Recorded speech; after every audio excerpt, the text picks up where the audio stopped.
புதுப்புதர் தங்கள் நிகழ்ச்சியில் உங்களை சந்திக்கிறதுல ரொம்ப மகிழ்ச்சி. இந்த நிகழ்ச்சியில் பங்கேற்பதற்காக பாட்டாளி மக்கள் கட்சியின் பாலு அவர்களும் welfare party of India Sikandar அவர்களும் நமது அரங்கத்துக்கு வந்திருக்கிறார்கள். வணக்கம். எதிர்க்கட்சிகள் ஓரணியில் திரள்கிறது அப்படிங்கிறது மு.க. ஸ்டாலினுடைய சொந்த கருத்து அப்படின்னு மறுமலர்ச்சி திராவிட முன்னேற்ற கழகத்தினுடைய பொதுச் செயலாளர் வைகோ சொல்றார். நேற்று எதிர்க்கட்சிகள் எல்லாம் ஓரணியில் திரள்கின்றன அப்படிங்கிற நம்பிக்கையை ஸ்டாலின் வெளிப்படுத்தியிருந்தார். ஆனால் வைகோவை பார்த்துட்டு வரும்போது அவர் சொன்னதாக செய்திகளில் இருந்தது, நேற்றைய செய்திகளில், நேற்று முன்தினம் சந்தித்த சந்திப்பு. நேற்று வைகோ அது அவருடைய சொந்த கருத்து அப்படின்னு சொல்கிறாரு. நீங்கள் எப்படி பார்க்குறீங்க?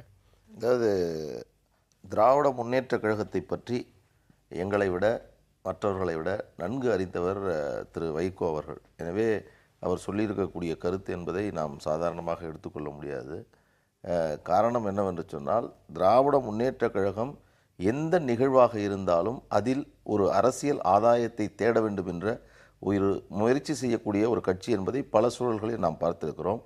ஆனால் திரு மு.க. ஸ்டாலின் அவர்கள் அவருடைய சகோதரருடைய மகன் திருமணத்திற்காக அனைத்து அரசியல் தலைவர்களையும் சென்று சந்திப்பது என்பது ஒரு அரசியல் நாகரிகத்தினுடைய வெளிப்பாடு என்று நான் பார்க்கிறேன். ஆனால் இந்த அரசியல் நாகரிகத்தை கூட எங்கள் கட்சியினுடைய முதலமைச்சர் வேட்பாளர் முதல் வாக்கியம் எல்லா விஷயங்களையும் அரசியல் படுத்துறாங்க அப்படின்னு சொல்றீங்க, அரசியல் ஆதாயத்துக்கு பயன்படுத்துறாங்கன்னு சொல்றீங்க.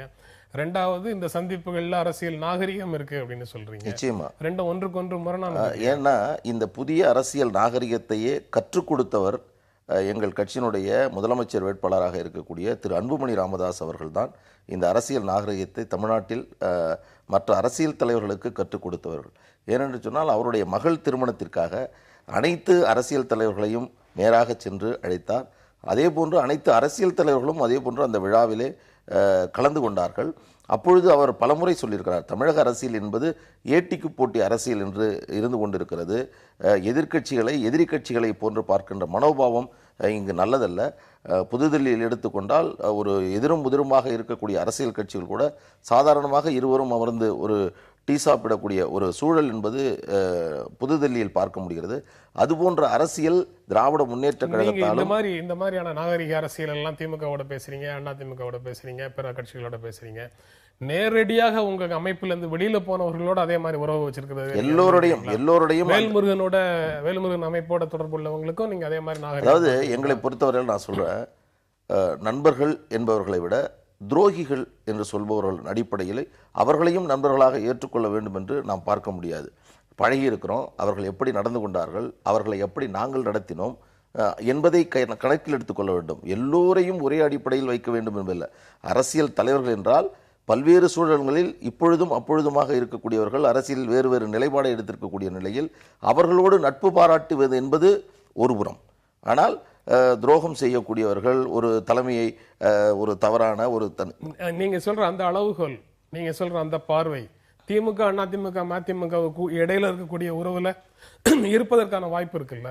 இல்ல, நிச்சயமா. இப்ப இந்த சந்திப்பின் மூலமாக சொல்லக்கூடிய செய்தி என்ன, நேற்று கூட எங்கள் திரு அன்புமணி ராமதாஸ் முன்னாள் மத்திய அமைச்சர் சொல்லுகிறார், இந்த சந்திப்பு என்பது எங்களை பொறுத்தவரையில் நட்பு ரீதியானது, எந்த அரசியலும் நாங்கள் பேசவில்லை, எங்கள் அரசியல் நிலைப்பாட்டை ஜெயங்கொண்டத்தில் நடைபெற்ற மாநாட்டில் மிக தெளிவாக நாங்கள் எடுத்து வைத்திருக்கிறோம் என்பது. எனவே இதை அரசியலாக நாங்கள் ஒருபோதும் பார்க்கவில்லை. இதில் அரசியல் ஆதாயம் தேட வேண்டும் என்பதும் எங்களுடைய நோக்கம் அல்ல. இடையில மு.க. ஸ்டாலினுக்கு அன்புமணி அனுப்பிய 3 கடிதங்களும் நட்பு ரீதியாக அனுப்பப்பட்டது இல்லை, அது அரசியல் ரீதியாக அனுப்பப்பட்டது. இன்று வரை அதற்கு பதில் இல்லை. அந்த பதிலை நாங்கள் எதிர்பார்த்து கொண்டிருக்கிறோம். அந்த சூழல் உருவாக வேண்டும் என்று ஒட்டுமொத்த தமிழர்களுமே எதிர்பார்க்கிறார்கள். எதிர்க்கட்சிகள் ஓரணியில் திரள்கிறது அப்படிங்கிறது மு.க. ஸ்டாலினுடைய சொந்த கருத்து. ஏற்கனவே பாட்டாளி மக்கள் கட்சி அந்த அணியில இல்லை, திமுக உருவாக்க நினைக்கிற அணியில இல்லை. அவங்களுடைய அரசியல் நிலைப்பாட்டை ஜெயங்கொண்டம் மாநாட்டிலே அவங்க தெளிவாக சொல்லியிருக்கிறாங்க. மார்க்சிஸ்ட் கம்யூனிஸ்ட் கட்சி அவர்களுடைய நிலைப்பாட்டை சொல்லியிருக்குது. அதுவும் அந்த எந்த அணி திமுக அதிமுக அணியில இல்லைன்னு சொல்லியிருக்குது. இதை மீறி அவர் ஒரு நம்பிக்கையை தெரிவிக்கிறாரு ஸ்டாலின். அதுல இப்போ வைகோவும் அது அவருடைய சொந்த கருத்து அப்படின்னு சொல்றாரு. இதுக்கெல்லாம் பிறகும் கூட சில ஊடகவியலாளர்களும் சில ஊடகங்களும் அப்படி ஒரு ஒற்றுமை சாத்தியம் அப்படிங்கிற விஷயங்களை சொல்லிட்டு இருக்கிறாங்க. யதார்த்த நிலை அதுக்கு வேறாக இருக்குன்னு வேற சில ஊடகவியலாளர்களும் ஊடகங்களும் சொல்லிட்டு இருக்கு. நீங்க எப்படி பாக்குறீங்க இதை? அதாவது அரசியலுக்கு அப்பாற்பட்டு நட்பு ரீதியிலே 2 தலைவர்கள் சந்திப்பது ஒருவருடைய விழாக்களுக்கு இன்னொருவரை அழைப்பெடுப்பது என்பது மகிழ்வு தரக்கூடிய ஒன்று தான். வட இந்தியாவில் அவங்க வழக்கறிஞர் பாலு சொல்லும்போது சொன்னாங்க. ஆனால் அந்த மாதிரி தமிழகத்தில் இருக்கிறதா என்பது மிகப்பெரிய கேள்விக்குறி. இதெல்லாம் எப்போ வருது நீங்கள் பார்த்தீங்கன்னா, அதாவது அவங்களுடைய குடும்ப திருமணம் அல்லது குடும்பத்தை சார்ந்தவர்கள் திருமணம் அந்த தேர்தல் நெருங்கும் போது தான் வரும். தேர்தலே கூட முலாயம் சிங் வீட்டுக்கும் மோடி போறாரு. மாயாவதியும் முலாயம் சிங்கும் அப்படி இருக்கிறாங்களா அப்படிங்கிறது எனக்கு ஒரு சந்தேகம். ஆமா ஆமா சந்தேகம். ஆமா. அதனால வடநாட்டுல வந்து உதாரணம்னா நீங்க காங்கிரஸையும் பிஜேபியும் மட்டும் வச்சு இல்ல, சொல்லுங்க. அந்த தலைவர்கள் ஒரு பக்கம் இருந்தாலும் அந்த பாராளுமன்ற உறுப்பினர்கள் இருக்கிறார்கள் இல்லையா, அவங்க கேன்டீன்ல சர்வசாதாரணமா பழகிறது பேசுறது இப்ப நாங்களே கூட பார்த்திருக்கிறாங்க.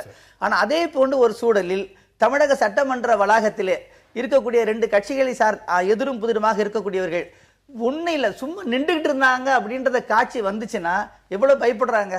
இப்போ புகைப்பட அந்த கலைஞர்களுக்கு சொல்றாங்க, தயவு செய்து எங்க போட்டோவை எடுத்துறாதீங்க அப்படிங்கிறாங்க.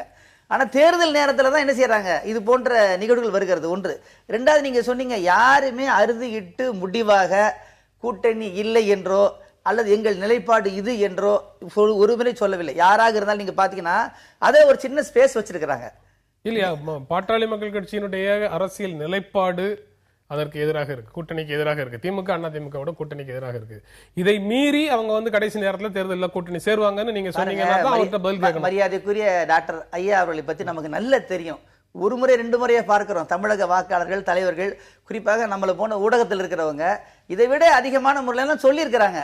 ஆனா கடந்த கால அனுபவத்தை வைத்து பார்க்கின்ற பொழுது அந்த உறுதியான நிலைப்பாட்டில் அவர்கள் நிற்பார்களா என்பது ஒரு இமாலய கேள்வி. அது அதாவது யூகங்கள், அதற்கு நாம் பதில் சொல்ல முடியாது.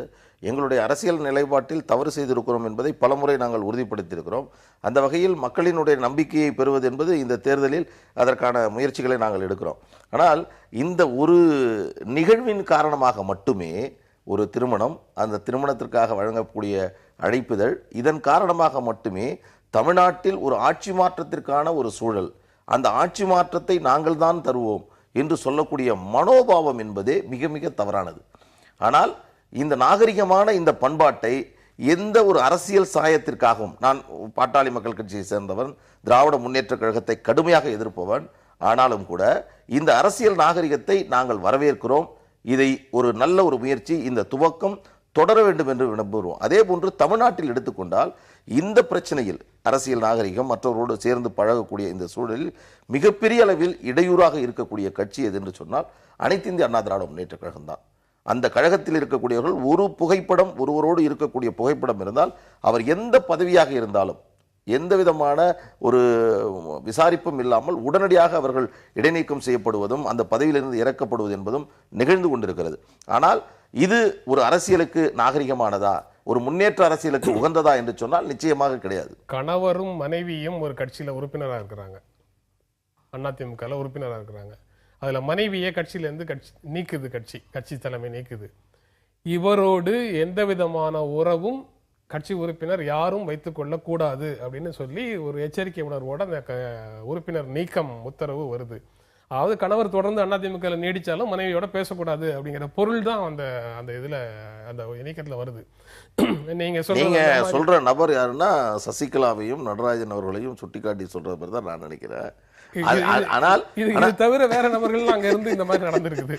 ஆனா இது இன்னும் திரும்பி மீண்டும் இது ஒரு நல்ல ஒரு காலை நேரம், ஒரு நல்ல ஒரு சூழல் உருவாகும்னு நினைக்கிறேன். அரசியல் என்பது, தமிழ்நாட்டில் அரசியல் என்பது கொள்கை ரீதியான அரசியலாக இருக்க வேண்டும். அவர்களுடைய எண்ணம், அவருடைய நோக்கம் என்ன என்பதை நிறைவேற்றக்கூடிய அரசியலாக இருக்க வேண்டும். ஒழிய மக்களையும் அவருடைய தொண்டர்களையும் திருப்திப்படுத்த வேண்டும் என்பதற்காக ஒரு போட்டி உணர்வோடு நாங்கள் எதிரும் புதிரமாக இருக்கிறோம், எப்படி ரஜினிகாந்தும் கமலஹாசனும் மிகப்பெரிய எதிர் துருவங்களாக இருப்பவர்களை போன்று காட்டுவார்களே, அதே போன்ற மனநிலை என்பது முறையானதல்ல. அதே போன்று அரசியலை மிக வெளிப்படையாக யதார்த்தமாக தொண்டர்களும் பார்க்க வேண்டும்.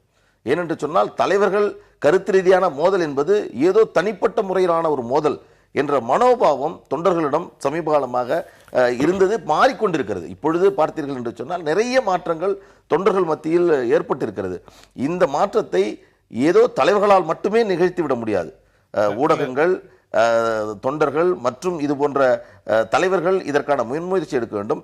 இந்த முயற்சியை பொறுத்த முறையில் அவருடைய இல்ல விழா அது நன்றாக நடக்கட்டும், சிறப்பாக இருக்கட்டும், அதில் மாற்று கருத்து இல்லை. ஆனால் அதே வேளையில் இதில் அரசியல் ஆதாயம் தேடும் முயற்சியை நாங்கள் விரும்பவில்லை. இலங்கை தமிழர்களுக்காக குரல் கொடுக்கிற போது கூட தமிழ்நாட்டில் தனித்தனியாகத்தான் குரல் கொடுக்கிற நிலை இருக்கு அப்படின்னு திராவிடர் கழக தலைவர் விக்கி வீரமணி சொன்ன செய்தி இன்றைய நாளிதழில் ஒன்றில் இருக்கு. அப்படி இருக்கும்போது அது போன்ற தமிழர்களை பாதிக்கக்கூடிய மிக முக்கியமான பிரச்சனைக்கான குரல்ல கூட தனித்தனியாக ஒலிக்கும் குரல் அதிகாரத்திற்கான போட்டி அப்படின்னு வரும்போது ஓரணியில் திரள்வதற்கான வாய்ப்பு இருக்கா? வாய்ப்பு மிக மிக குறைவு. உதாரணமா கர்நாடக அரசை வலியுறுத்துவதற்காக வேண்டி மேல்முறையீடு செய்யுங்கள் அப்படின்னு தமிழக தலைவர் எல்லோரும் திரண்டு வர மாதிரி எதிர்க்க நம்ம கர்நாடக முதலமைச்சர் சீதாராமையா ஒரு வாகனத்தில் வர்றார்.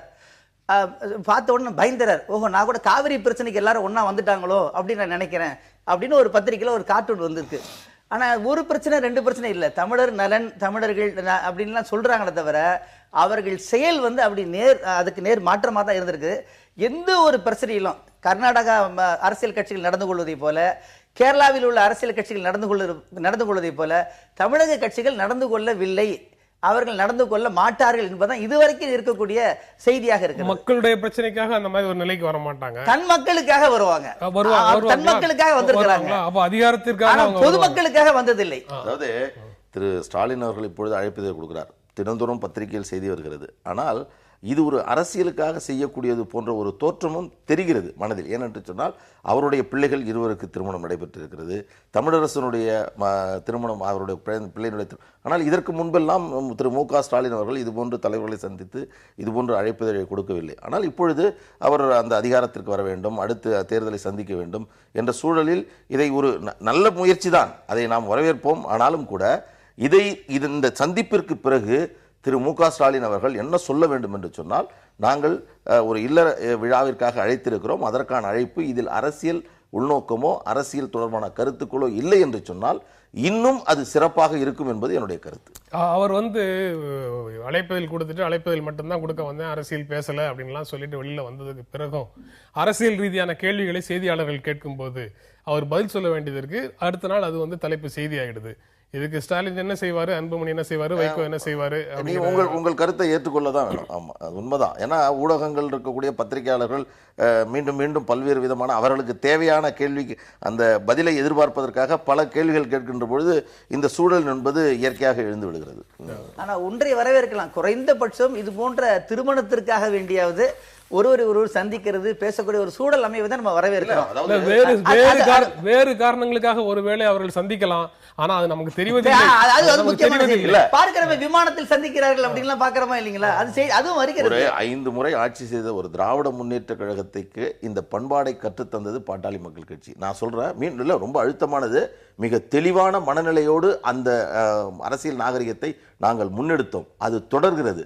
மற்ற தலைவர்களும் இதை பின்பற்ற வேண்டும். அப்படி பார்க்கின்ற பொழுது திராவிட முன்னேற்ற கழகம் குடும்பம் தொடர்பான திருமணங்களுக்கு அல்லது விழாக்களுக்கு நாங்க எல்லாரையும் அழைச்சிருக்கிறோம் அப்படின்னு சொல்லி அவங்களும் கிளைம் பண்றாங்க. ஆனா நீங்க உங்களை பார்த்து கத்துக்கிட்டாங்கன்னு சொல்றீங்க. இருந்தாலும் உங்களை பார்த்து கத்துக்கொண்டதாவே இருந்தா கூட நல்ல விஷயம் தான். அதை நீங்க இந்த தேர்தலுக்கு ஒரு வருடம் இருக்கு அதனாலதான் பண்றாருன்னு சொல்றதை விட நீங்க இப்படி சொல்றது எவ்வளவோ நல்ல. நான் நடுநிலையோட இதை பேசணும்னு நினைக்கிறேன். அரசியலாக இதை பேச நான் விரும்பவில்லை. தொண்டர்கள் நினைச்சது குறித்த நேரத்தில் நடக்கும். அனைத்து சோதனைகளையும் கடந்து வெற்றி முகட்டில் அதிமுக நிற்கிற நேரம் இது. அதனால நிதானம் இழந்து அவசர செயல்களில் தொண்டர்கள் ஈடுபட்டு என்னை மனவேதனையில் ஆழ்த்த வேண்டாம் அப்படின்னு முன்னாள் முதலமைச்சர் அதிமுக பொதுச் செயலாளர் ஜெயலலிதா நேற்று ஒரு அறிக்கை கொடுத்திருக்கிறாங்க. இது பிரச்சனை அவங்க பதவியேற்பது தள்ளி போகுது அப்படிங்கிறதுனால ரயில் முன் பாய்ந்து உயிரை மாய்த்துக் கொள்றாரு எழும்பூர் பகுதி 77வது தெற்கு வட்ட மேலமைப்பு பிரதிநிதி ஒருத்தர் அப்படின்னு சொல்லி அதற்கு வருத்தம் தெரிவிச்சுட்டு இந்த விஷயங்களை சொல்றாங்க. அவங்களுடைய அந்த ஸ்டேட்மெண்ட்டை நீங்க எப்படி பார்க்குறீங்க? தொண்டர்களுக்கு என்ன சொல்ல வராங்கன்னா, இடைத்தேர்தலில் நான் ஜெயிச்சிருவேன், நான் மீண்டும் முதல்வர் ஆயிடுவேன், இந்த மாதிரி எதிர்கட்சிகள்லாம் வீணான பிரச்சனையெல்லாம் சொல்லிட்டு இருக்காங்க. அந்த பிரச்சாரத்தில் நீங்கள் என்ன செய்யறீங்க, பயந்து போய் அவசரமாக முடிவெடுத்துடாதீங்க, தற்கொலைலாம் பண்ணாதீங்க அப்படின்றாங்க. ஏன்னு கேட்டிங்கன்னா, அந்த தொலைக்காட்சியிலே ஜெயலலிதா விடுதலை அப்படின்னு வந்துச்சுல்ல கர்நாடகாவில், அப்போவே மேல்முறையீடு செய்யப்படும்னு ஒரு செய்தி சேர்த்து வந்ததுனால ஒரு தொண்டர் உடனடியாக கருத்து எடுத்துக்கொண்ட செய்தியை பார்க்கிறோம். அப்போ இந்த தற்கொலை முயற்சி வன்மையாக கண்டிக்கத்தக்கது. இப்போ அந்த பாதிக்கப்பட்ட ராஜாவுடைய குடும்பம், அந்த குடும்பத்தைக்கு ஆறுதல் சொல்லும்போது இவங்க என்ன சொல்லியிருக்காங்கன்னா 3 லட்ச ரூபா உதவி செய்யணும் அப்படின்னு செய்ய போகிறோம் அப்படின்ட்டு இருக்காங்க. நான் வந்து அதை வந்து மறுக்கல, உதவி செய்யணும். ஆனால் அதை பகிரங்கமாக அறிவிக்கக்கூடாது. சிக்கல் என்னன்னு கேட்டிங்கன்னா, இது போன்ற நிகழ்வுகளில் அதை அனுதாபம் தெரிவிக்கிறாங்க, ஆறுதல் தெரிவிக்கிறாங்களே தவிர வன்மையாக கண்டிக்கவோ அல்லது இது கூடாது என்றோ எந்த கட்சி தலைவரும், இவர் மட்டுமல்ல எந்த கட்சி தலைவரும், அது மட்டுமல்ல எப்படிப்பட்ட மனநிலை இருக்குன்னா, எங்கள் கட்சி தலைவருக்காக இத்துணை தொண்டர்கள் உயிர் நீத்தார்கள், ஏதோ மிகப்பெரிய ஒரு தியாகத்தை போல சித்தரிக்கக்கூடிய காட்சிகள் தான் தொடர்ந்து தமிழகத்தினுடைய அரசியல் கட்சிகள் செய்துக்கிட்டே வர்றாங்க. இதை வன்மையாக நம்ம வந்து கண்டிக்கணும். அதான் அவங்க அந்த ராஜா குடும்பத்திற்கு உதவி செய்யக்கூடாது என்பதல்ல, 3 லட்சம் இல்ல 10 லட்சம் கொடுக்கட்டும், ஆனால் பகிரங்கமாக அறிவிப்பு செய்யாமல் கொடுக்கணும். அதனால என்ன வருதுன்னு கேட்டீங்கன்னா, பகிரங்க அறிவிப்பு மேலும் தூண்டுது. அதை பார்க்கும்போது சரி அவங்களுக்கு 3 லட்சம் கிடைக்குது, நமக்கு கிடைச்சிட்டு போட்டுமே அப்படின்னு ஒரு தூண்டுதல்லாம் வர தவிர, அதை வந்து நம்மளுடைய தலைவர் அதை விரும்ப மாட்டேங்கிறாரு, எந்த தலைவரும் விரும்புறது இல்ல, மக்களும் விரும்புறது இல்ல, இது வந்து ஒரு கோடைத்தனமான முடிவு அப்படிங்கிறது வந்து எல்லாத்துக்கும் அதை பொதுமைப்படுத்த வேண்டும் என்றால் அந்த தலைவர்கள் முன்வர வேண்டும். அதுக்கு இந்த ஒரு சம்பவத்தை நம்ம வந்து ஒரு படிப்படியாக எடுத்துக்கொண்டு அது ஒரு நல்ல முடிவுக்கு நம்ம வந்தோம்னா ஒரு வரவேற்கத்தக்க ஒரு முடிவாக இருக்கும். பாலு, நீங்க எப்படி பாக்குறீங்க? அதாவது இந்த ஜெயலலிதா அவர்களுடைய இந்த அறிக்கை என்பது பல வார்த்தை ஜாலங்களோடு தங்களுடைய தொண்டர்களை உற்சாகப்படுத்த வேண்டும் என்பதற்காக சொல்லப்பட்டிருக்கக்கூடிய ஒரு அறிக்கை தான். இதில் அது ரொம்ப தெளிவானதானே. நான் குறித்த நேரத்தில் பதவியேற்பு விழா நடக்கும், ஊடகங்கள் குறித்த நேரத்தில் நடக்காது, எதிர்கட்சி தலைவர்கள் குறிக்கிற நேரத்தில் நடக்காது. அதுக்கு விரும்பவில்லை என்றாலும் பதவியேற்பு விழா நடந்து விடுமா? மக்கள் விரும்பவில்லை என்றாலும் நீங்க சொல்றீங்க, மக்களிடத்துல போய் சந்திச்சுட்டு தான் நான் பதவியேற்க விரும்புறேன், கடந்த முறை நான் அப்படித்தான் செய்தேன் அப்படிங்கறத அவங்க சொல்லாம சொல்றாங்க. அதாவது அதுக்கு இடையில காலதாமதமாகும் ஒவ்வொரு நொடியிலையும் யாராவது எதிர்கட்சி தலைவரோ யாராவது வந்து ஏதாவது கருத்தோ சொன்னாங்கன்னா அதை ஒட்டி நீங்க நிதானம் தவறி முடிவை எடுக்காதீங்கன்னு இல்ல. இதுல வார்த்தை ஜாலம் என்று சொல்வது உண்மைக்கு மாறான பல தகவல்கள் இதில் உள்ளது. அதுல ஒரு இடத்துல சொல்றாங்க, என்னை வீழ்த்த நினைப்பவர்கள் ஒருபோதும் வென்றதில்லை என்று சொல்கிறார். ஆனால் இவர் பர்கூர் தொகுதியில் போட்டியிட்ட போது அங்கு சுகவனத்திடம் தோல்வி பெற்றார். அப்பொழுது கலைஞர் சொன்னாரு, யானை காதில் புகுந்த எறும்பு என்று சொன்னார். அப்படி இவர் ஆனா அதே மாதிரி வேறு வசனங்களை நாம் அரசியல் களத்துல கேட்டதே இல்லையா? நாம் களங்களை இழந்திருக்கிறோம், அப்படின்னு நம்ம கேட்டது. அதுதான் சொல்றேன். அதாவது அந்த சென்ஸ்ல தான் அவங்க சொன்னதை நான் புரிஞ்சேன். அதுதான் மீண்டும் சொல்றேன், தொண்டர்களை உற்சாகப்படுத்துவதற்கான இந்த முயற்சி, ஆனால் இதன் பின்னணியை பார்க்க வேண்டும். நண்பர் அவர்கள் சொன்னாங்க, என்ன சொல்றாங்கன்னா, இது வந்து ஒரு தற்கொலையை ஊக்குவிக்கக்கூடிய, அதை நியாயப்படுத்தக்கூடிய ஒரு முயற்சியை போன்று இது தோன்றுகிறது. இது மிக மிக தவறானது. ஏனென்று சொன்னால், தற்கொலை என்பதே, தற்கொலை முயற்சி என்றாலே இன்றைக்கு சட்டப்படி அது குற்றம். அப்படி இருக்கும்பொழுது ஒரு குற்ற செயலை செய்யக்கூடிய ஒருவருக்கு 3 லட்சம் ரூபாய் என்று நிவாரணம் வழங்குவது என்பதே மிக மிக தவறானது. அனைத்து இந்திய அண்ணா திராவிட முன்னேற்ற கழகம் தற்கொலை செய்து கொண்டால் இனி யாருக்கும் எந்த நிதியும் கட்சியின் சார்பில் வழங்க மாட்டோம் என்று சொல்வதுதான் அந்த தொண்டர்கள் மீது பற்றுதல் கொண்ட ஒரு கட்சியாக இருக்க முடியும். ஆனால் தொடர்ந்து இது நடந்து கொண்டிருக்கிறது. இது போன்ற சூழல்கள் என்பது அவர்கள் தற்கொலை இல்ல, அது நான் சொல்றேன். இல்ல மன்னர்களுக்காக உயிர் நீப்பது, மன்னர்களுக்காக உயிரை மாய்ப்பது அரசுக்கு நாட்டுக்கு செய்யக்கூடிய நல்ல விஷயம் அப்படின்னு சொல்லி ஒரு மரபை கொண்ட தமிழகம், தமிழ்நாடு இப்ப இந்த மாதிரி வேறு விதமாக புரிந்து நிக்குது. அவ்வளவுதான், புரிந்து நிக்குது. அப்படி கிடையாது. நான் அனைத்து இந்திய அண்ணா திராவிட முன்னேற்ற கழகத்துடைய தொண்டர்களுடைய உணர்வை நான் கொச்சைப்படுத்த விரும்பவில்லை. இந்த பணத்திற்காக மட்டும் என்று நான் சொல்ல. ஆனால் ஏதோ ஒரு திடீரென்று ஒரு நிகழ்வு ஏற்பட்டு அதன் மூலமாக நடந்தால் அது தன்னிச்சையாக திடீரென்று எடுக்கப்பட்ட முடிவாக எடுத்துக்கொள்ளலாம். ஆனால் ஏதோ மனதில் பட்டதை நினைத்துக் கொண்டு இதற்காகத்தான் இருக்குமோ என்று தற்கொலை செய்து கொள்வது என்பது நாள்தோறும் நடந்துவிடும். ஒரு தீர்ப்பு வந்து விட்டது, தண்டனை வழங்கி விட்டார்கள், அல்லது முதலமைச்சர் பதவி இழந்து விட்டார் என்று சொன்னால் அந்த சூழலில் என்பது அரசியல் ரீதியாக ஒரு பெரிய நிர்பந்தம் மன ரீதியாக ஏற்பட்டது. எனவே தொண்டர்கள் இந்த முடிவெடுக்கிறார்கள் என்று சொன்னால் இன்னைக்கு ஒண்ணுமே இல்லை தமிழ்நாட்டில். ஏனென்று சொன்னால் ஏற்பாரா இல்லையா என்ற சந்தேகத்திற்காக தற்கொலை செய்து கொள்ளும் என்பதும் அதை ஊக்குவிப்பது என்பதும், அதற்கு பிறகு ஒவ்வொரு தொண்டரும் தற்கொலை செய்து கொள்கின்ற பொழுது இது போன்று அவர்களுக்கான வாழ்த்து செய்தி, இது பெரிய விருது அவர்களுக்கு. அவர் ஒரு கட்சியில அரசியல் இருக்கக்கூடியவர்களுக்கு தலைவர்கள் 3 லட்சத்தை விட, தலைவர்கள் கைது செய்யப்பட்டால் இதே மாதிரி தற்கொலை நடக்குது, தலைவர்கள் இறந்து போனா இதே மாதிரி தற்கொலை நடக்குது, தலைவர் கட்சியிலிருந்து நீக்கப்பட்டால் இதே மாதிரி தற்கொலை நடக்குது, இதே மாதிரி அரசியல் இருந்து நான் விலகுகிறேன் அப்படின்னு ஒரு தலைவர் தற்கொலை நடக்குது. அரசியல்ல ஒரு உணர்ச்சி பூர்வமான அரசியல் என்பதை தொண்டர்கள் தவிர்த்து அறிவுபூர்வமான அரசியல் என்ற பாதையை வகுத்தால் மட்டும்தான் இது போன்ற தற்கொலை நிகழ்வுகளை நாம் தவிர்க்க முடியும். ஆனால் பெரும்பாலான மன்னிக்கிறோம் எல்லா கட்சி தலைவர்களும் இதுல வந்து பெரிய வித்தியாசம் கிடையாது. உணர்ச்சி பூர்வமாகத்தான் தங்கள் தொண்டர்களை வைத்துக் கொள்ள விரும்புகிறார்களே தவிர அறிவுபூர்வமாக வைத்துக் கொள்ள விரும்புவதே கிடையாது. ரெண்டாவது, நம்ம வந்து பேசும்போது போர்க்களம் அப்படின்லாம் சொல்றோம். அப்ப போர்க்களத்துல போய் கோடை தான் தற்கொலை பண்ணிக்குமா? அப்ப இவங்க என்ன சொல்லணும்? தம்பி, நாம் போர்க்களத்தில் நின்று கொண்டிருக்கின்றோம், உன்னுடைய உயிர் மிக முக்கியமானது, நாம் இன்னும் நிறைய எல்லைகளை கடக்க வேண்டி இருக்கிறது. அப்படி எந்த தலைவராவது பேசியிருக்கிறாங்களா? இல்ல. உடனே ஆறுதல் சொல்லுவாங்க, அது புகைப்படத்தில் வரும், அது விளம்பரம் வரும், அங்க உதவி. அதனால என்ன பண்றாங்கன்னா, தன்னை சிலுவையில் அறிந்து கொள்வது, மொட்டை அடிப்பது, கையை கிழிப்பது, கழுத்தை அறுப்பது, விதவிதமான கோரமான முடிவுகள். அப்ப எந்த ஒரு தளபதியோ தலைவனோ வந்து தன்னுடைய தொண்டர்களுக்கு போர்க்களத்தில் உங்கள் உயிரை மாய்த்துக் கொள்ளாதீர்கள் அப்படின்னு யாராவது சொல்றாங்க? இன்னொரு முக்கியமானது நீங்க பாத்தீங்கன்னா, எந்த விதமான அரசியல் ஆதாயத்தையும் பெறாத ஒரு அடிமட்ட தொண்டன் தான் இந்த காரியத்தை. சாதாரண தொண்டன், ஒரு அமைச்சராக இருந்தவர், ஒரு நாடாளுமன்ற உறுப்பினராக இருந்தவர், சட்டமன்ற உறுப்பினராக இருந்தவர், அரசியல் அதிகாரத்தை அனுபவித்தவர்கள் யாரும் அந்த தலைமைக்காக அவங்க விசுவாசத்தை நிரூபிக்கிறதுக்கு அவங்கள தூண்டுறீங்களா? இல்ல இல்ல, நான் தூண்டல. அதனுடைய தன்மையை அதனுடைய சூழ்நிலையை தொண்டர்களாக இருக்கக்கூடிய அப்பாவி தொண்டர்கள் புரிந்து கொள்ள வேண்டும். இல்ல, ஒரு கால் வாதத்துக்கு வச்சுக்கலாம், தூண்டுனாலும் ஒன்று நடக்காது. நமக்கு தெரியும் அவர்கள் எப்படிதான் அழுதாங்க, அப்பவே என்னெல்லாம் கமெண்ட்ஸ் வந்தது. அதாவது ரொம்ப தெளிவா இருக்காங்க. ரொம்ப முக்கியமானது, திராவிட முன்னேற்ற ஜெயலலிதா அவர்கள் தண்டனை வழங்கப்பட்டதற்கு பிறகு பல்வேறு நிகழ்வுகள் நடந்தது. ஆனா ஒருத்தர் கூட ஒரு பதவி விலகலையா? ஒருத்தர் கூட நான் அமைச்சராக பதவியேற்றுக் கொள்ள மாட்டேன், அம்மா இல்லாத அமைச்சரவையில் நான் இடம்பெற விரும்பவில்லை என்று அதிமுகவில் பதவியேற்றுக் கொண்டு அழுது கொண்டே பதவியேற்றுக் கொண்டார்களே, ஒருவர் கூட அதை தவிர்க்கவில்லை.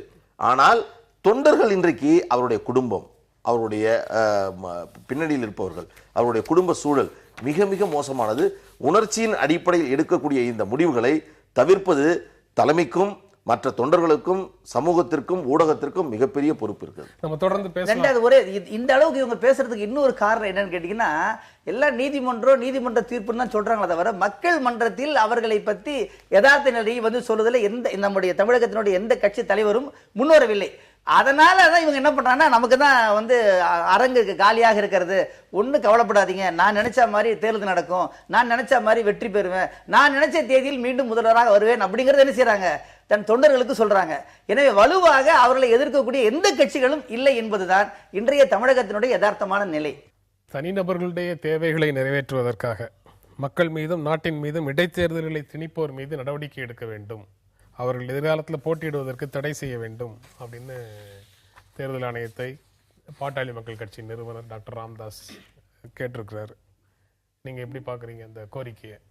கோரிக்கை வந்து ரெண்டு விதமா பார்க்கணும். ஒன்று, அந்த கோரிக்கை வந்து நியாயமான கோரிக்கை தான். ஆனால் அதற்கு அவர் சொல்லுகின்ற காரணம் இருக்கிறது அல்லவா, அது ஜனநாயக கடமையை நிறைவேற்றுவதில் விட்டு ஜனநாயகத்தை கேலி கூத்தாக ஆக்கும் பொருட்டு இப்போ அந்த சட்டமன்றத்துக்கு போயிட்டு இருக்கிறவங்க என்ன செஞ்சுக்கிட்டு இருக்காங்கன்றது அதை சேர்த்தே நம்ம பார்க்க வேண்டியதாக இருக்குது. ஒரு ஆண்டு இருந்து ஒரு பெரிய இடைவெளி இல்லை. அதாவது சட்டமன்றத்துக்கே வராத தலைவர்கள்லாம் இருக்கிறாங்க, வெறும் கையெழுத்து போட்டு போகிற தலைவர்களாக இருக்கிறாங்க, எப்படா வெளிநடப்பு செய்யலாம் அப்படின்னு பேசிக்கிட்டே போகிற தலைவர்களாக இருக்கிறாங்க. அப்போ இதை வந்து ஒட்டுமொத்தமாக சேர்த்து தான் பேசணுமே தவிர வெறும் இந்த நிகழ்வை மட்டும் வைத்துக்கொண்டு பேசக்கூடாது, பேச முடியாது. நீங்க வந்து எதற்காக அந்த மாதிரி தடை செய்யணும் அப்படின்னு கோருறீங்க? அதாவது அவர் சொல்லியிருக்கிற காரணங்கள் ஒன்னொன்னா பார்க்கலாம், நீங்க சொன்னீங்கன்னா அதை பற்றி விவாதிக்கலாம். நான் நிறைய பேசலாம். ஏன்னா இந்த அறிக்கை பாட்டாளி மக்கள் கட்சியினுடைய நிறுவனர் மருத்துவர் ஐயா அவர்களை பொறுத்தவரையில் அவர் விடுக்கக்கூடிய செய்திகள் என்பது அழுத்தமானது, தேவையானது, அவசியத்தின் காரணத்தின் அடிப்படையில் தான் பல்வேறு செய்திகளை ஊடகங்களில் எழுப்புகிறார். இந்த கருத்தை இது வந்து பொதுவானது, இந்த குறிப்பிட்ட ஆர்கே நகருக்காக நீங்க சொல்லல, இடைத்தேர்தலை திணிப்பவர்கள் மீது நடவடிக்கை எடுக்கணும். இந்த சூழல்ல பொதுவான கோரிக்கை அப்படித்தானே? இந்த பொதுவான கோரிக்கை அதில் மிக முக்கியமானது.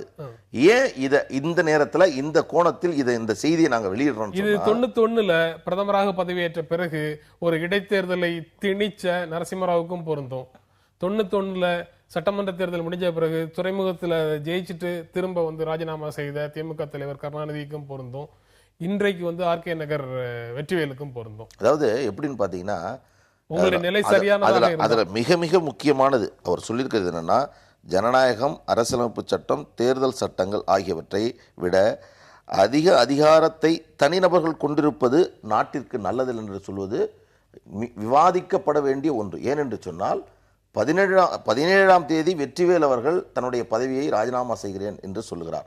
17ஆம் தேதி சபாநாயகர் தனபால் அவர்கள் அதை ஏற்றுக்கொள்கிறார்.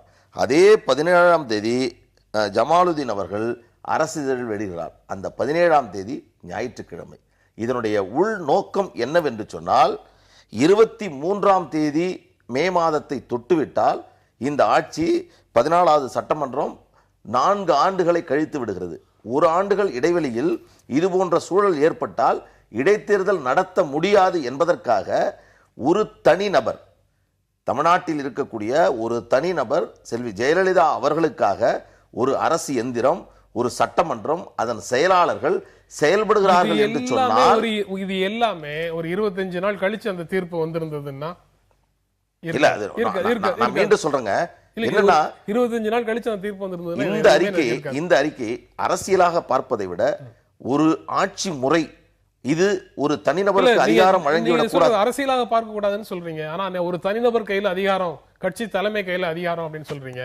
4 நாடாளுமன்ற உறுப்பினர்களை ஒரு கட்சி சார்பாக நின்று 4 நாடாளுமன்ற உறுப்பினர்கள் தேர்ந்தெடுக்கப்படுகிறார்கள். பிரதமர் அவருக்கு கூட்டணியில இருக்காங்கிறதுக்காக அமைச்சரவை பொறுப்பு வழங்கணும். பிரதமருடைய பிரிராகேட்டிவ், அவருடைய சிறப்பு உரிமை அமைச்சர்களை தேர்வு செய்வது அப்படின்னு சொல்லி அந்த 4 உறுப்பினர்களை தேர்வு செய்து அனுப்பியிருக்கிற கட்சி தலைமை சும்மா இருந்துருமா? அந்த 4ல எந்த 2 பேரை தேர்வு செய்யணுங்கிறத சூஸ் பண்ணி கொடுக்கிறது யாரு? அதாவது அந்த சிறப்பு உரிமையும் அந்த அதிகாரமும் கட்சி தலைமைக்கு வேணும். ஆனா ஒரு உறுப்பினரை ராஜினாமா செய்யக்கூடிய உரிமை நான் இதை எதிர்பார்க்கல. ஏன் நான் சொல்றேன்னா, ஒரு கட்சியினுடைய எண்ணம், கட்சியினுடைய நோக்கம், அதில் அதிகாரத்தை பெறுவது என்பது ஒரு கட்சியினுடைய நடவடிக்கை. ஆனால் ஒரு அரசு அதிகாரிகள் ஒரு அரசியல் இயக்கத்திற்கு துணை போகி விடுவது என்பது மிக மிக மோசமானது. பிரதமரால நியமிக்கப்பட்ட ஒரு அமைச்சரை அந்த கட்சி தலைவர் ராஜினாமா செய்ய சொல்றது, அந்த அதிகாரத்தை அந்த கட்சி தலைவர் வச்சிருக்கிறது, அது தனி மனிதர்கள் கையில அதிகாரம் இருக்கு. எந்த நோக்கத்திற்காக ஒரு கூட்டணியில் இருக்கிறோமோ, எந்த நோக்கத்திற்காக அதில் இடம்பெற்று இருக்கிறோமோ, அந்த நோக்கம் நிறைவேறப்படவில்லை என்று சொன்னால் அந்த முடிவெடுப்பு என்பது அரசியல் ரீதியான முடிவு. நான் இந்த விஷயத்தை பொறுத்தவரையில் ஒரு ஆட்சி அதிகாரம், இந்தியாவுடைய அரசியலமைப்பு சட்டம் என்பதே ஒரு பன்முகத்தன்மை கொண்டது. அதில் ஒரு குடியரசுத் தலைவருக்கோ அல்லது உச்சநீதிமன்ற தலைமை நீதிபதிக்கோ அல்லது நாடாளுமன்ற வெற்றிவேல் சட்ட விரோதமாக எதை செஞ்சிருக்காரு? நான் ஒண்ணு சொல்றேன். எப்படி சொல்றேன்னா, அவருக்கு வாக்களித்த மக்களுக்கு தான் பதவி விலகுவதற்கான காரணம் என்ன என்பதை மக்களுக்கு சொல்ல வேண்டும், சட்ட ரீதியாக சொல்ல வேண்டும் என்ற அவசியம் இல்லை. சபாநாயகர் நான் இதற்காகத்தான் பதவி விலகுகிறேன் என்று சொல்ல வேண்டிய அவசியம் இல்லை. ஆனால் வாக்களித்த மக்கள், அந்த மக்கள் எதற்காக நம்மளுடைய பிரதிநிதி இந்த பதவி விலகலை செய்கிறார் என்று சொன்னால், அவர்களை சமாதானப்படுத்துவதும் அவர்களுக்கு தெளிவுபடுத்த வேண்டும் என்பதும் ஒரு அந்த வாக்கை பெற்ற அந்த பிரதிநிதித்துவனுடைய ஒரு மிக முக்கியமான ஒரு கடமை. நீதித்துறையில் இருக்கக்கூடிய அனாமலிஸ் காரணமாக முதல்ல ஒரு கீழமை நீதிமன்றம் கொடுக்கிற தண்டனையால ஒருத்தர் பதவி நீக்கம் அடைஞ்சாரு. அந்த இன்னொரு மேல் நீதிமன்றத்தில் மேல்முறையீட்டு காரணமாக அவருக்கு திரும்பவும் விடுதலை கிடைச்சது. அவரை மீண்டும் சட்டமன்ற உறுப்பினராக்குவதற்காக, அவரை மீண்டும் தமிழ்நாட்டின் முதலமைச்சராக சட்டமன்ற உறுப்பினர்கள் தேர்ந்தெடுப்பதற்காக நான் என்னுடைய தொகுதியை ராஜினாமா செய்கிறேன். அவர் பொதுமக்கள்கிட்ட பேசுவாரு. இல்ல மக்கள் அவருடைய ஸ்டேட்மெண்ட்டை ஏத்துக்கிட்டாங்கன்னா இந்த ஸ்டேட்மெண்ட்டை நீங்க வாபஸ் நான் சொல்றேன். என்னன்னு பாக்குறீங்கன்னா, பாட்டாளி மக்கள் கட்சி இந்த கருத்துக்களை முன்வைப்பதன் காரணமாகவே நீங்கள் என்ன நினைக்கிறீங்கன்னா, இது அரசியலா பாக்குறீங்க. ஒருவேளை தினமணியோ தினத்தந்தியோ மற்ற ஊடகங்களோ தலையங்கமாக வெளியிட்டால் அது கருத்தாக பாக்குறீங்க. இந்த கருத்து நாங்க ஏன் சொல்றேன், ஒரே ஒரு விஷயம், நீங்க என்ன சொல்றீங்க, இடைத்தேர்தல்கள் தேவையற்றவை அப்படிங்கறது தான் எங்களுடைய நிலைப்பாடு அப்படின்னு சொல்றீங்க. அது ஒரு சட்டமன்ற உறுப்பினர் காலமானாலோ கட்சி தாவியதாலோ ஏற்பட்டதுன்னு சொல்றீங்க. சட்டமன்ற உறுப்பினருக்கு ராஜினாமா செய்யறதுக்கு உரிமை கிடையாதா? இல்ல, அதாவது எதற்காக என்பதுதான் முக்கியம். ஏன்னா நான் ஒரு மக்களுக்காக பிரதிநிதியாக இருக்கிறேன். அந்த மக்களுக்கான நன்மையை செய்ய, இன்னைக்கு தெலுங்கானா பிரச்சனை எடுத்துங்க, பல்வேறு நாடாளுமன்ற உறுப்பினர்கள் ரிசைன் பண்றாங்க, பிரச்சனைகள் ஏற்படுது. அதை நாம் நிறைவேற்ற முடியவில்லை என்கின்ற பொழுது ஒரு கொள்கை ரீதியாக ஒரு முடிவெடுத்து இதில் எந்த பயனும் இல்லை என்கின்ற பொழுது செய்வது என்பது வேறு. ஆனால் ஒருவர் முதலமைச்சராக ராஜினாமா செய்யறவங்க திரும்பவும் தேர்தல் நிற்கிறாங்க, திரும்பவும் மக்கள் அவங்களே தான் தேர்ந்தெடுக்கிறாங்க. 1 வருஷம் 2 வருஷம் கழிச்சு மீண்டும் கோரிக்கைகள் நிறைவேற்றப்படவில்லை அப்படின்னு சொல்லி அவங்க ராஜினாமா செய்யறாங்க. தெலுங்கானால தொடர்ந்து இதுதான் இல்ல. இந்த பிரச்சனையை பொறுத்தவரையில நாங்க ஜெயலலிதா அவர்களை எதிர்க்கின்ற பொழுதும், பெங்களூரில் நடக்கக்கூடிய ஊழல் வழக்கை கடுமையாக எதிர்ப்பதும் எங்கள் கட்சியினுடைய நிறுவனர் மருத்துவர் ஐயா அவர்கள் செய்வதனுடைய நோக்கம் என்பது ஜெயலலிதா என்ற தனிநபருக்காகவோ அதிமுக என்ற ஒரு அரசியல் இயக்கத்தை எதிர்க்க வேண்டும் என்பதை தாண்டி ஊழல் என்பதை இந்த மக்கள் அங்கீகரித்து விடக்கூடாது, நீதிமன்றம் அதை ஏற்றுக்கொண்டு விடக்கூடாது.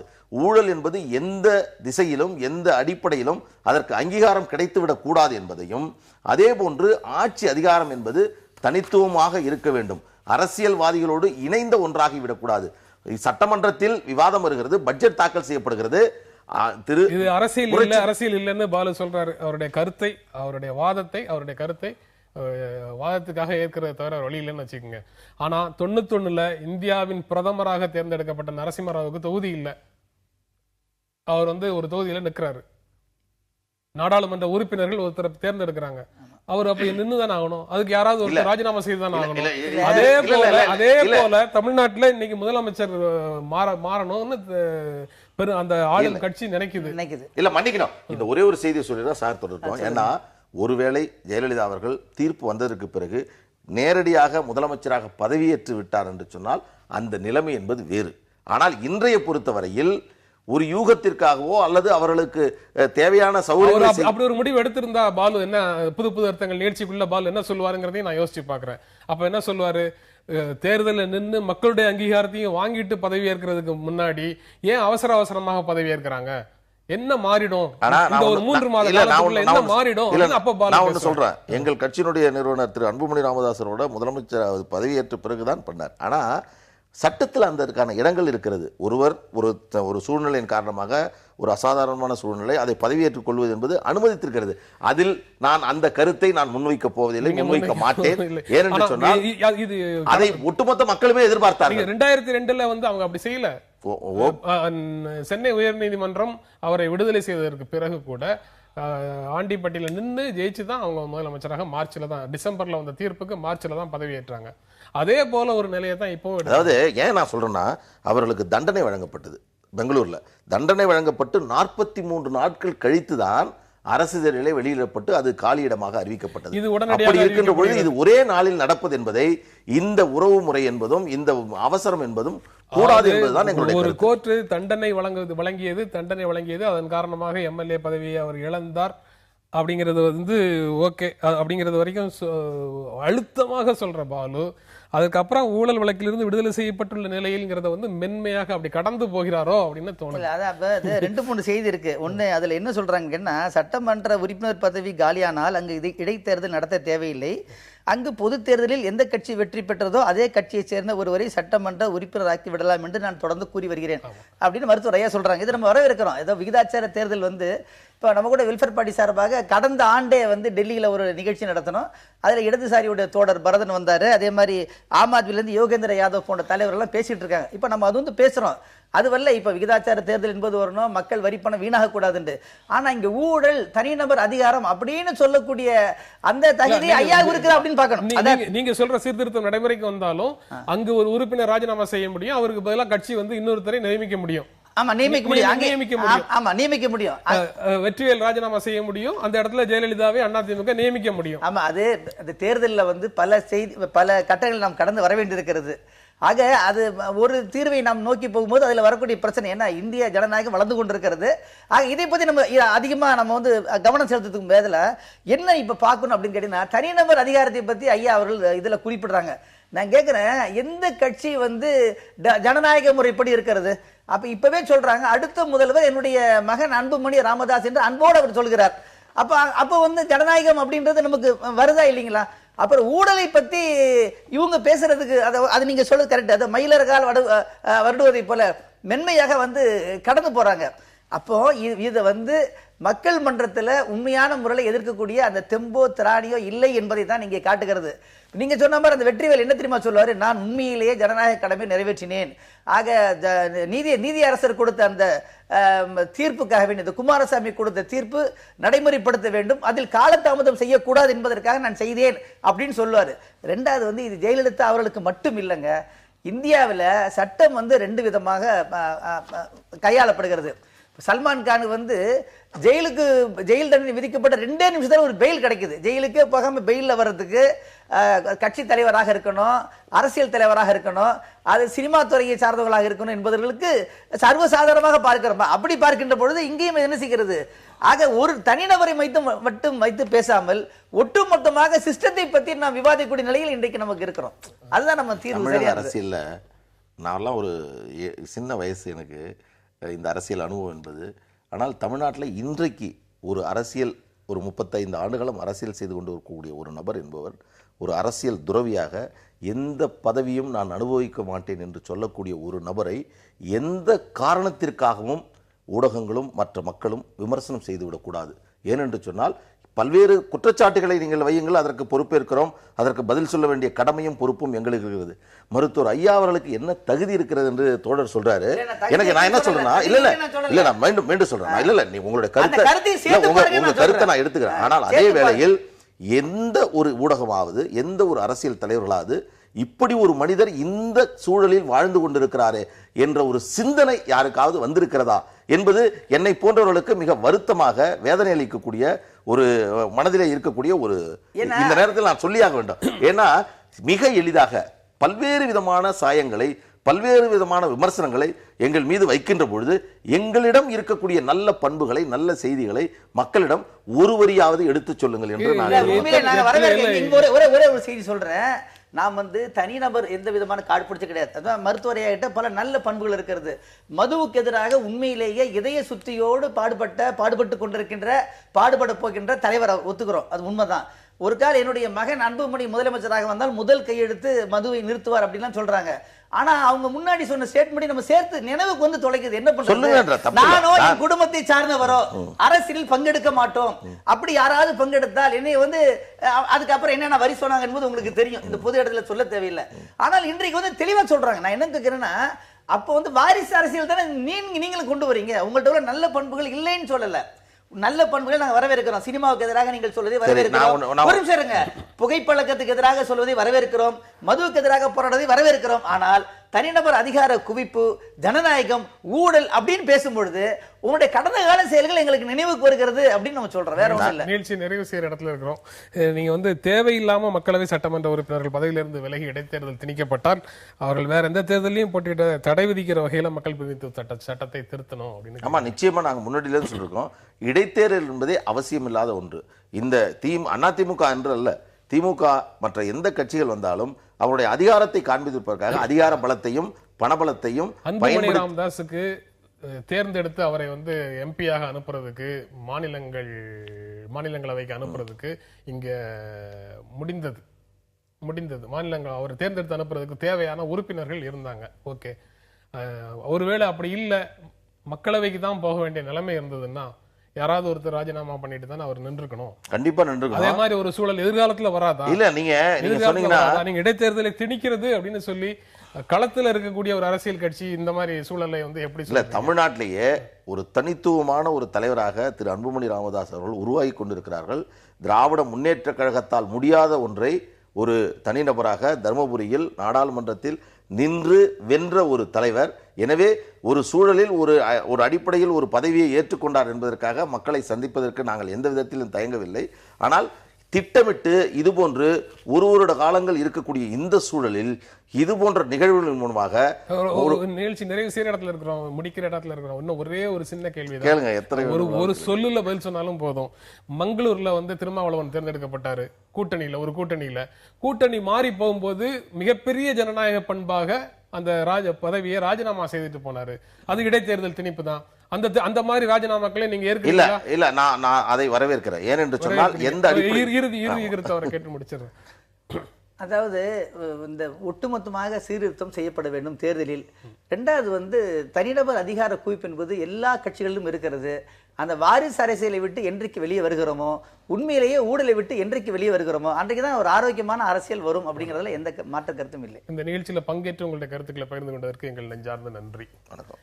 மீண்டும் சந்திப்போம். நன்றி, வணக்கம்.